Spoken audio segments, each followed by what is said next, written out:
Superman 78, The Metal Curtain, Issue 2.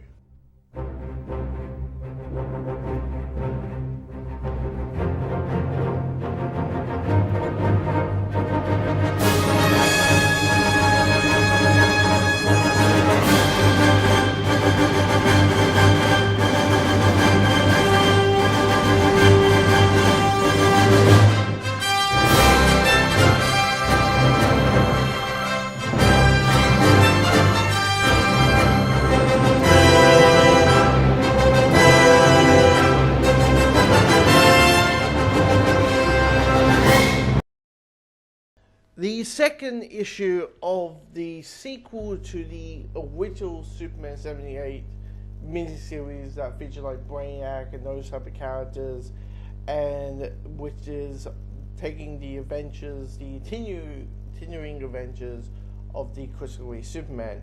Now the thing is about this issue, maybe question, like, look, I didn't finish the original 78 miniseries, so I was thinking like, okay, it's going to be fine. I don't need to pick up the other stuff. I'll be good. What's going to happen? They're going to reference stuff in the metal curtain? No, they're not going to do that. Oh shit, they do that in this issue. Oh shit, they mention, Superman mentions Brainiac, and Superman mentions Kandor right there. And guess who's there? The parents. Whose parents? Jor-El. That's right. And Loa. Jor-El. Kal-El's Kryptonian parents. And I'm thinking, first things first, it's a set, once again, now I'm confused with the timeline. Tell me, people, where this is set. Because, and even some lines here, because you got like, Lois, Superman brings Lois to the Fortress of Solitude. And she's going, oh my god, do you live here? Oh my god, this is an amazing place. Oh my god, it's the Fortress of Solitude, right? And then Clark is like about to reveal that, Clark Kent, is Superman towards Lois. And he says, get ready, again. Time to reveal myself again. So I'm wondering if the metal curtain is meant to be still the new Superman 4, but if you want to go continuity-wise, you got Superman the movie, then Superman 78, then Superman 2, and then Superman the Metal Curtain. That makes a lot more sense, because why would he say it again? Why wouldn't Lois be like, oh, I've been here before, I think I would recognize this place? Like, there's all these things. Because also, if your parents are just right there,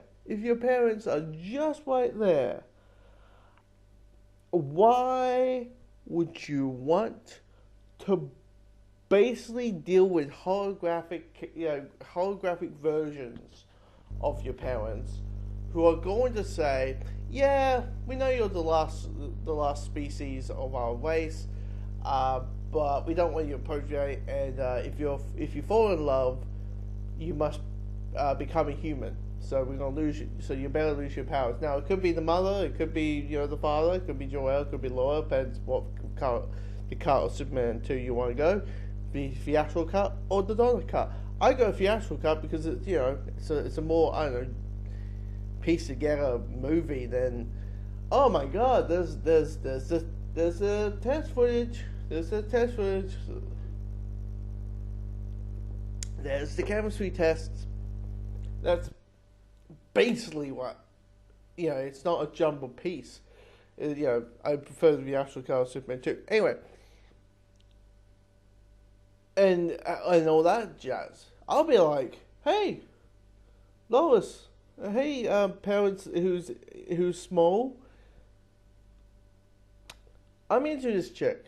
Do you approve? Yes? Cool. Awesome. Do I need to lose my powers? No? Okay, awesome. That, in my head, that's what was springing in my head, really. Of where does this take place in the timeline thing. Because the rest of the episode, the rest of the episode, it could be like TV episode, the rest of the issue is Metallo wrecking amok. You know, we got Washington Metallo, Soviet Union, the motherland. By the way, the best version of the whole you shall call me Metallo, or you should call me the dark side, whatever the big villain is, and they say I am this, I'm the Xbox, I am the blah blah blah blah blah. I'm the blah blah blah of the spoiler blah blah blah blah blah blah. I am insert villain's name. Really good, a really good version of that. I quite like that. My guess because this is talent. Well, he's not Russian, is he? He's an American working for the Russians. He's an American who believes doesn't believe in Americans' ideology. He believes in what the Soviet Union is doing. So, but he, still like the motherland and all kind of stuff. Anyway, the rest of it is Metallo walking amok, trying to get Superman's attention, and we have a really decent fight. Metallo does murder.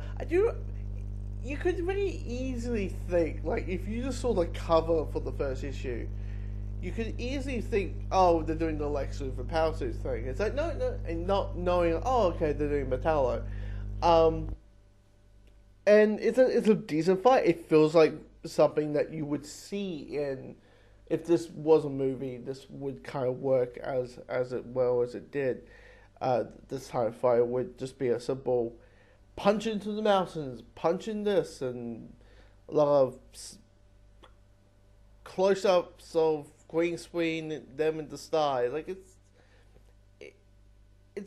You could tell it's like, okay, here's a fight that would work in that era, and that versus that, hey, let's pretend this universe had a unlimited budget and all that. But here's the thing, outside timeline issues and me being a massive nerd who goes, why, how does this thing, I mean, I enjoyed it. I just wish there was a little bit more to it in this issue. You know what I mean? In Batman 89 and Batman 89 Echoes, you're introducing, okay, Bruce Wayne is gone. You're introducing the state of Gotham. You're introducing Harley Quinzel. You're introducing, Dr. Crane. I wish, and there's a lot in there in 30-ish pages. This is very, Superman takes Lois to the Force of Solitude. She's asking, it turns out, Jor-El and the parents are alive. Kal-El's parents are alive. And Metallo is walking amok, and he loses. Superman loses the fight. There's not really much there.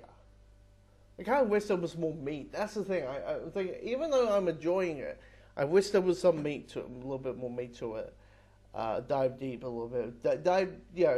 Make it a little bit like Superman Returns, when you try to make the Superman character stay. Do that. Be Man of Steel. Do the Superman character stay. Do that. But yeah, I just by 2 issues in, I'm thinking, I kind of wish there was a little bit more meat to it. Personally, I could be wrong, but comment below if you like the issue. Let me know your thoughts.